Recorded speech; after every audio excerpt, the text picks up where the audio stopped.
Good morning and good noon to you, Bindu. Thank you. Thank you, Thank Lucy. I you. hope you've had some coffee.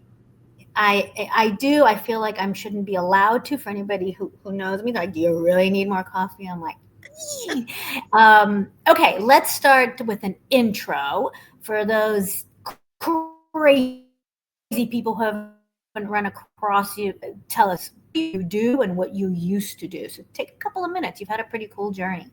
Yeah, thanks, Lucy. I'm really happy to be here. And one of the things I'm grateful about my journey is that I got to meet you a few years ago. It was definitely pre-pandemic. We've definitely met in person. But I am a Canadian. I started my legal career in private law firms and spent about 12 years working as a secured lending lawyer. So very, very deep expert because that's what you do. You come out of law school, and like at least in my universe, I wanted to work in corporate law. You have to become a deep expert. So I beavered away at credit agreements and the security docs, and it was great. Right? It's repeatable work. It's interesting. The clients are sophisticated. I loved it. And then at about that point, like I made partner, and I kind of looked around and said, oh, okay, so it's this until death, basically. Because what else do you do in a law firm but generate revenue and keep doing the same great work and help people and all that good stuff. So I got restless, and I knew a lot of people who had gone in house many years earlier. I had been stubborn and stayed in the law firm and had kids and did all of that. And then I got restless, and I was talking to those same people, and I was like, hey, what is it that you do when you are in house? I don't understand. Because, I did drink the law firm Kool-Aid, which suggested that if you went in house, it was because you lacked talent, I hate that. ambition, I all those things. hate that. I'm sorry. It's, I don't. Where did that even start? I was ignorant to that when in house. I had no idea there was the stigma. I mean, I started a big firm too. Went in house, and then I started kind of realizing, like, really? You think that? I work my butt off. I love my job. I'm so challenged. Like, yeah. I have no idea. I kind of was glad I was ignorant to it. Interesting. So you knew that, and still you were like, yeah, I'm interested in learning more, right? So before you went in house, Well, you yeah, explored a because, little and I more think, than to some be of us honest, maybe the did. story, yeah, well, I think the story starts as a talent retention strategy by law firms, which, let's just look at the departure of particular individuals from the firms over the years when they depart, who departs. And I think we can see why the two of us found in house to be a really great place to be because there were a lot of people who were a lot like me.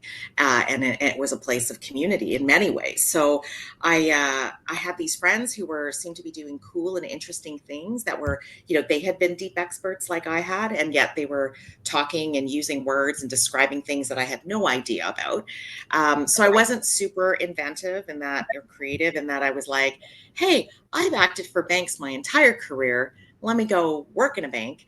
Again, didn't really understand what they did because I had been led to believe that all the cool, sexy work had gone external to me. And I'm like, what could they be doing in that giant institution? Turns out lots of interesting things that they don't ever send externally, and they make it up and they do interesting things. So going in house was really just an amazing opportunity to kind of go wider. So I came out of the deep hole and moved wide, and I think there's a reason why it's called general counsel because you just end up weighing in on a whole bunch of things. I started in sort of a broader than where I would have been, but a little bit narrower, or still a narrow segment of supporting the bank and the businesses. And then just from there, like I had this amazing opportunity to become the chief administrative officer. I will fully admit that the first few weeks of it, I was a deer in headlights, no idea what I was doing. I'm like, what budget? Like, what are you talking about? All the real estate? Like, I don't know. But I frankly leaned into my mom path of being responsible for a lot of those things at home and just said, there's humans and they need leadership and guidance and things to get done. And we have a strategy. Most of the time it was survival at home, but it had to be something a little bit more visionary in at work. And I just kind of leaned into all of those things. And and then was just incredibly, really tried to be very open to learning from all the people around me. Because the other thing that happened when I took that role is most of my direct reports were not other lawyers. They were professionals in their own right who did really incredible, interesting things. They had knowledge, experience in things that I didn't know. And so, sort of stepping out of that expert advisory, people ask me questions and I give them answers and they do what I tell them. There was still a dimension to that because I was their boss, but most of the time I didn't know the questions to ask and I didn't really know exactly what they should be doing. So it was a real lesson in humility of like how much I could bring to the table as, from my training and from the position that I had, but then also very much of like what I didn't know and how I needed to learn from the people around me. So it was the start of a great learning journey, which I then sort of parlayed into actually becoming the general counsel at a smaller bank. So wider remit. So I had legal, compliance, and then investigations. I grabbed the top chair, was a little terrified that I didn't know all of the things that I needed to know. That was part of my Yeah. job interview where I attempted to convince the person I was interviewing with that I didn't have all of the qualifications and I didn't really know what I was doing. And fortunately, that person was like having none of it and just said, I'm sure you can figure this out. So I did. And I relied on external counsel. I relied on my colleagues. I asked a lot of stupid questions, needed some grace along the way because I made mistakes, but always learning. So I did that at two banks. I was the general counsel at Canadian Western Bank, which was headquartered out east, or west. So I was doing a lot of traveling. And then 4 years later, I took the GC job at the chief legal officer job at Laurentian Bank, which is headquartered in Quebec, which was closer to home, but was a very different work environment and cultural environment because it was a Quebec-based bank. So Wow. it was fun. I learned a lot along the way. So, you had to kind of, So yeah. yeah, so there's a lot. There's a lot of good experience there, and then we're Yes. going to in a second. So then what you did recently, which is all the crazy kind of fun stuff, just taking it to the next level. So it's been a crazy ride up until now, and just taking these big jobs that you coming at it with some humility and transparency and honesty, and just saying, hey, I don't know all the answers. I have to say, it's so refreshing to hear that just being said out loud. I think we are raised in a profession of a little bit of posturing, with all due respect to our profession Yeah. and our peers. And there's always this fear of being wrong or being perceived as not knowing an answer, when in Yeah. fact, what we're trained to do is seek out answers. We're not trained to have the answers, but somehow, Yeah. somewhere along the way, right, I get a little lost and suddenly feel like we have to have answers. So I love that you said that. I think that helps empower so many other people, especially younger folks that are rising up in their career. And I'm going to go ahead and say it, especially women.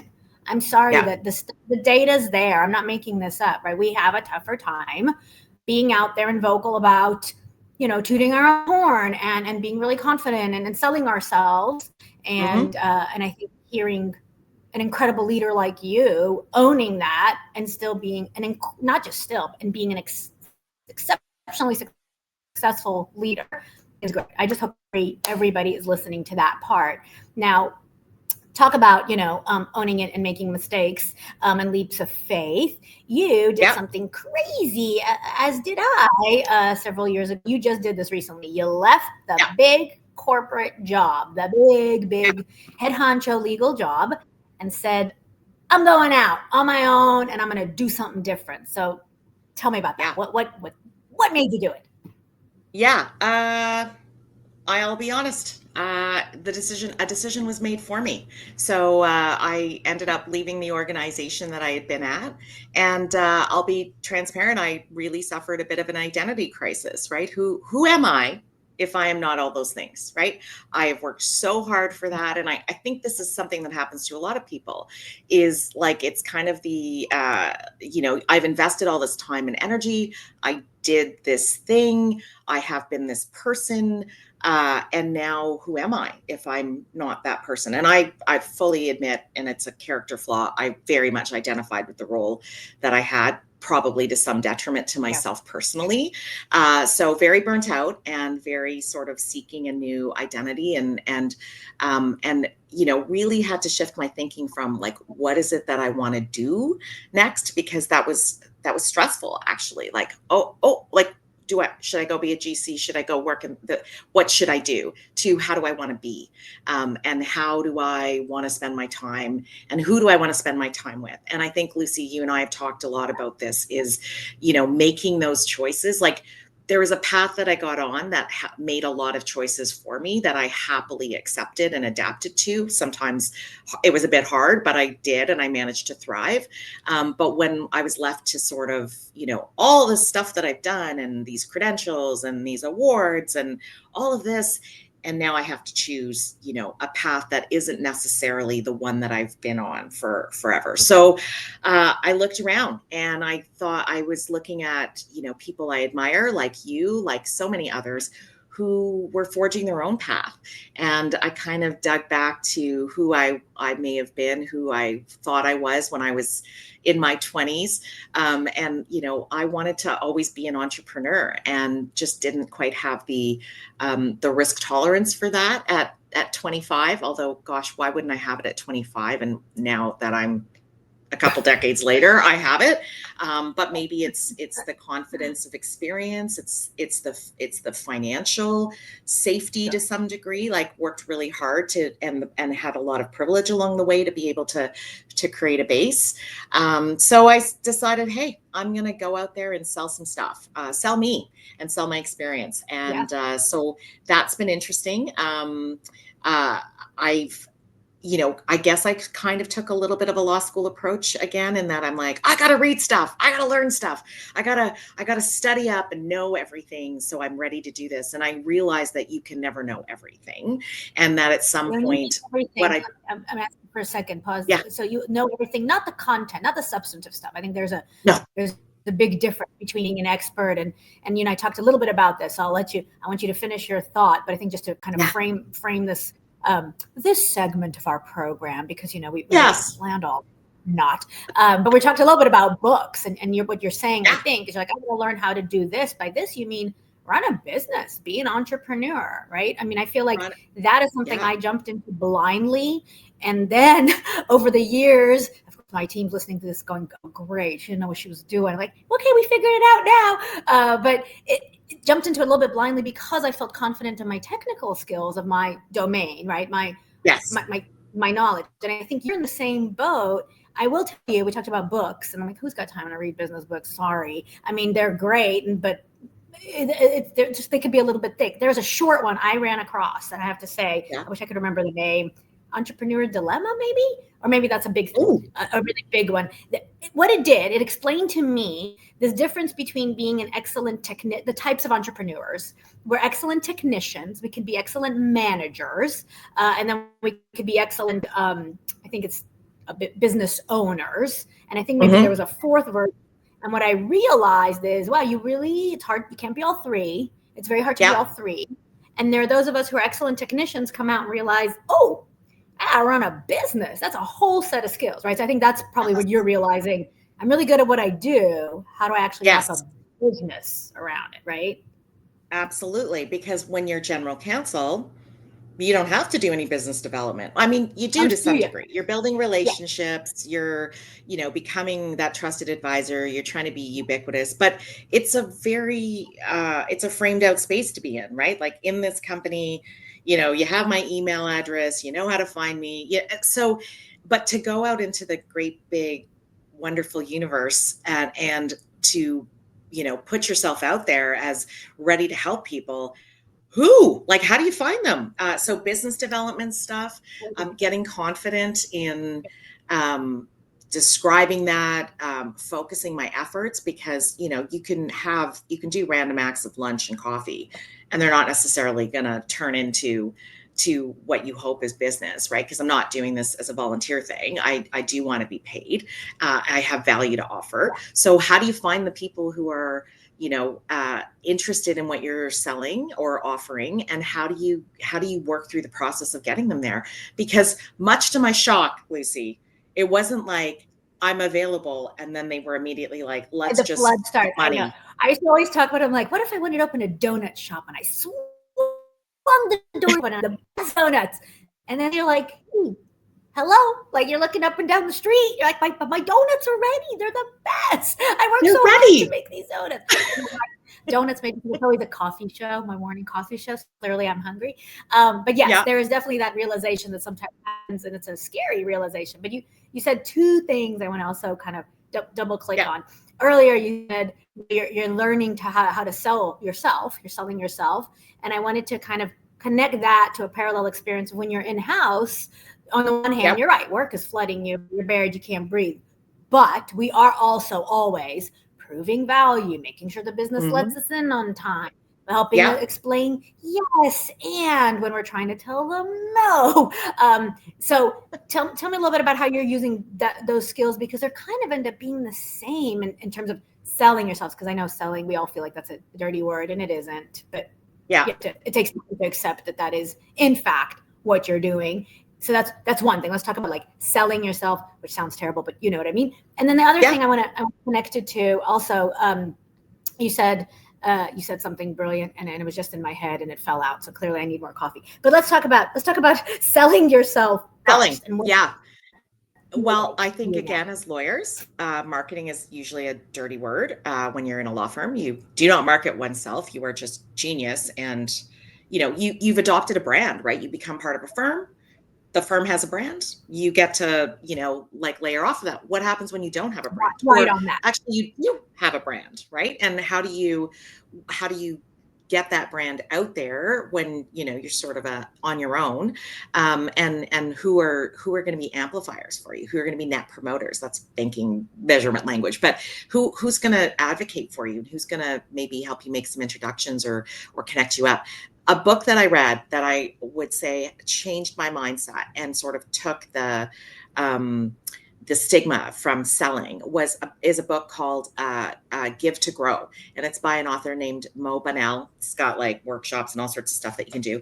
It's an incredibly easy book to read, and I think what I loved about it is every chapter is actually about breaking down the myths that hold us back from being able to offer up what it is that we want to do.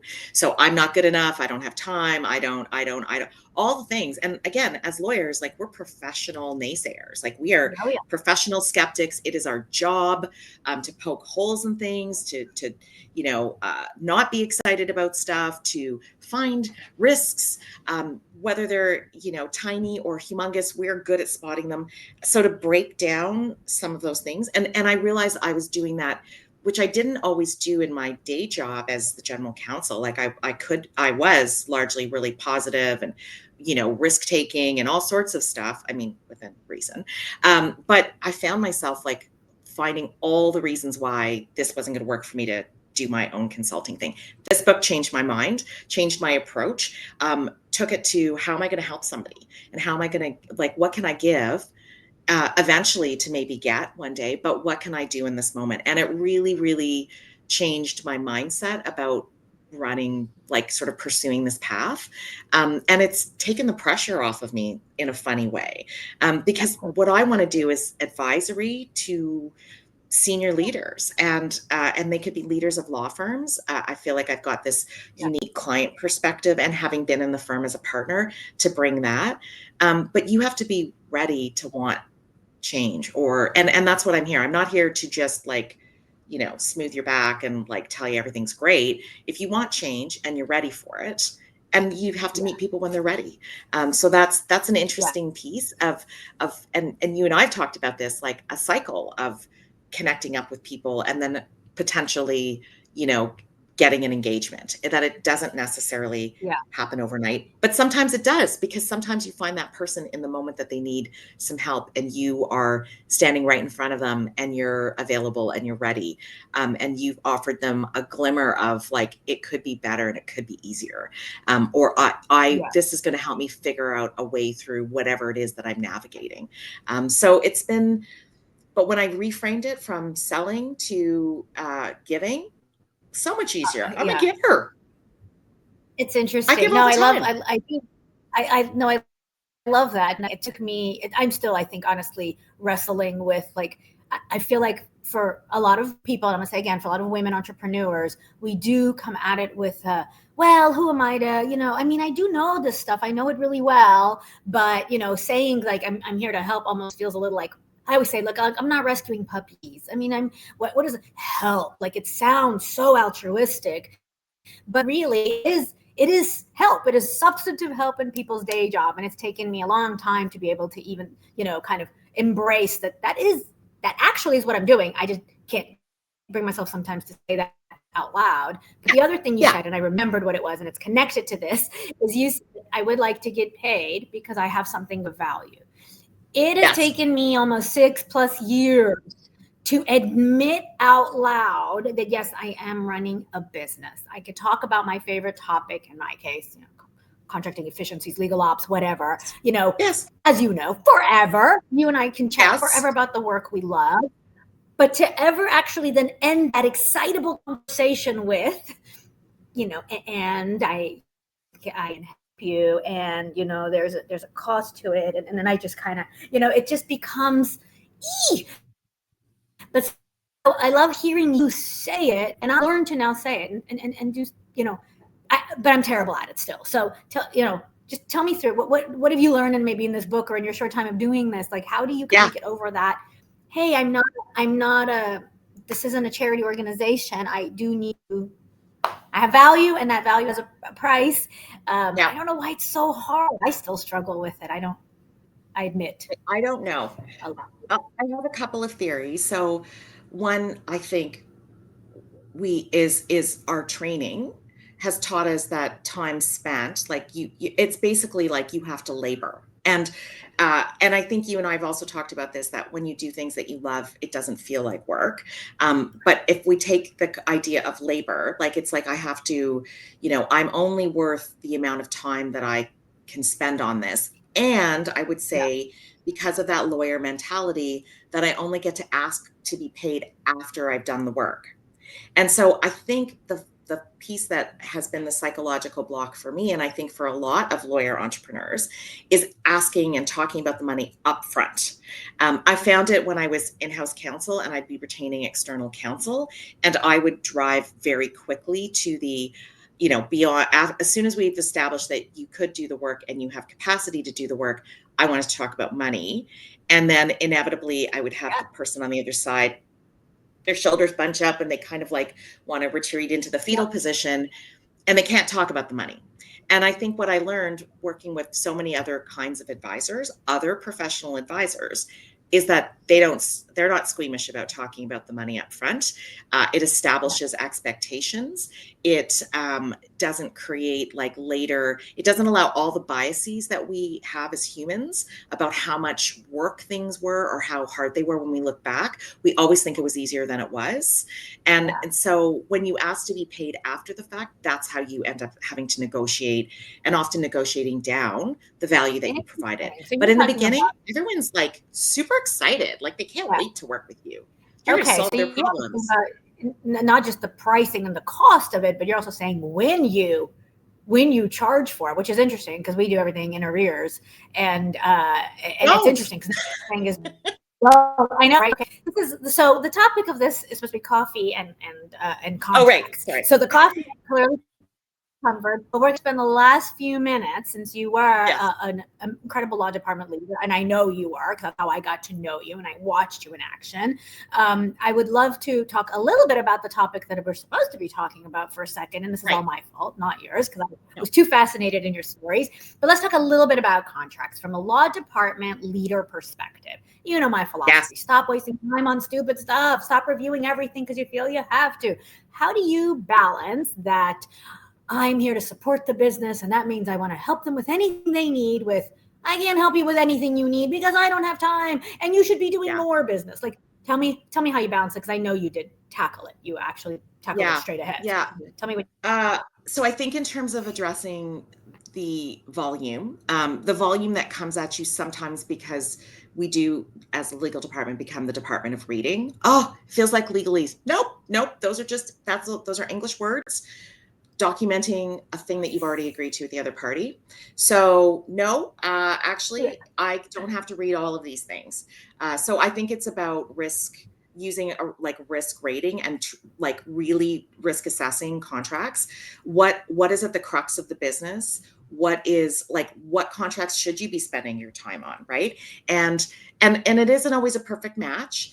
So I worked in banks. There were a ton of contracts that never, and all we do in a bank is sell contracts, right? They're financial services contracts, deposit accounts, loan agreements, blah, blah, blah. Many of them have become products, right? So they were original one time 200 years ago, but since then they've become products that need to be managed by the product people. And legal comes in to advise when things are, a little bit weird or sometimes where there's a problem. So where should we be spending our time?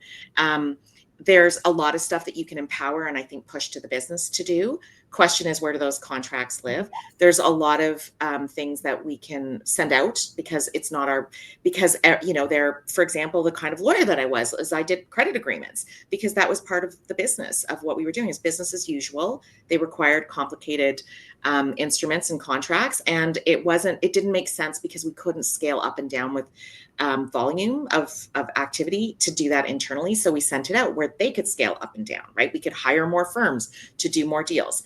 But I think for the stuff that stays internally, we really have to think about the resources that we have within the team. If they're all lawyers, they should not be doing some very largely repeatable work that you can manage the risk on with standards, job aids, frankly, a lot of review that one can do through AI and otherwise to identify outliers from the standards that you've established.